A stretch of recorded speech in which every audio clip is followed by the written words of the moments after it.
प्रस्तुत संकलन श्रीमद् भगवद गीता के सभी श्लोकों का अनुवाद है, जो अंतर्राष्ट्रीय कृष्ण भावनामृत संघ इस्कॉन के संस्थापक आचार्य कृष्ण कृपा मूर्ति श्री श्रीमद् एसी भक्तिवेदांत स्वामी प्रभुपाद जी के द्वारा लिखा गया है, जो भक्तिवेदांत बुक ट्रस्ट द्वारा भगवद गीता यथारूप नामक पुस्तक में प्रकाशित किया गया है।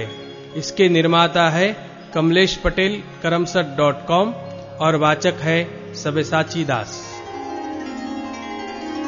भगवद गीता साक्षात भगवान की वाणी है। यह अर्जुन और भगवान श्री कृष्ण के बीच में हुआ दैवी संवाद है। ये संवाद आज से 5000 वर्ष पूर्व कुरुक्षेत्र नामक स्थान पर हुआ। भगवद गीता में जीवन के सभी महत्वपूर्ण प्रश्नों का उत्तर है, जैसे हम कौन हैं, भगवान कौन है, हमें कष्ट क्यों होते हैं, क्या पुनर्जन्म होता है, क्या अन्य ग्रहों पर जीवन है, हम कैसे इस जन्म और अगले जन्म में सुखी रह सकते हैं, हम कैसे भगवत धाम को जा सकते हैं। कोई पूछ सकता है कि कुरुक्षेत्र में हुए महान युद्ध जिसके दौरान भगवद गीता कही गई, उसका कारण क्या था। 5000 वर्ष पहले विचित्रवीर्य नामक एक महान राजा का देहांत हो गया। क्योंकि उसका बड़ा पुत्र धृतराष्ट्र जन्म से अंधा होने के कारण राज्यभार संभालने में असमर्थ था, अतः उसके छोटे भाई पांडु ने राज्य सिंहासन संभाला। पांडु की मृत्यु के बाद उसके 5 पुत्र, जो पांडवों के नाम से विख्यात थे, जो नियमानुसार राज्य के उत्तराधिकारी बने, लेकिन पांडव भी बालक ही थे, अतः धृतराष्ट्र ने स्वयं राज्यभार संभाला। धृतराष्ट्र के 100 पुत्र थे, जो कौरवों के नाम से जाने जाते थे। जब पांडव बड़े होकर राज्य संभालने लायक हुए, तो वे संपूर्ण राज्य नहीं लेना चाहते थे, हालांकि वो उनका नियम संगत अधिकार था। वे राज्य को अपने चचेरे भाइयों के साथ बांटना चाहते थे, और इस प्रकार राज्य को पांडवों और कौरवों के बीच बांट दिया गया। लेकिन कौरवों में ज्येष्ठ दुर्योधन अपने भाग से संतुष्ट न था।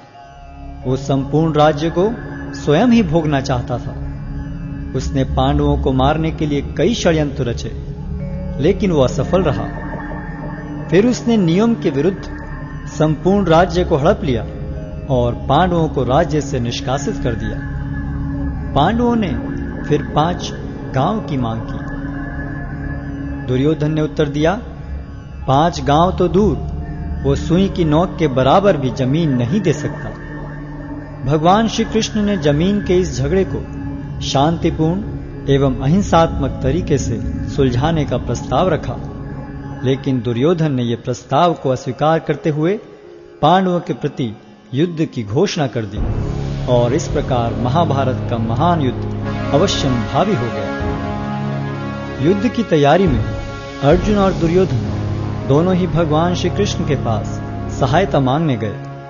भगवान श्री कृष्ण उनकी मदद मांगने को आए किसी भी व्यक्ति को नहीं ठुकराते थे, चाहे वह सज्जन हो या दुर्जन। भगवान श्री कृष्ण ने अपनी संपूर्ण सेना को एक और तथा स्वयं को मार्गदर्शक के रूप में दूसरी ओर देने का प्रस्ताव रखा।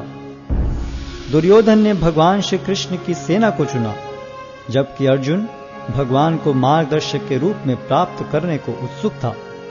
इस प्रकार भगवान श्री कृष्ण अर्जुन के मार्गदर्शक तथा सारथी बने।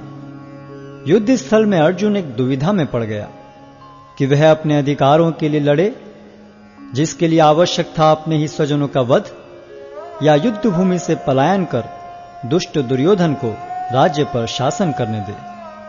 अर्जुन अपने को इस दुविधा से बाहर निकालने में असमर्थ पाकर भगवान श्री कृष्ण की शरण लेता है।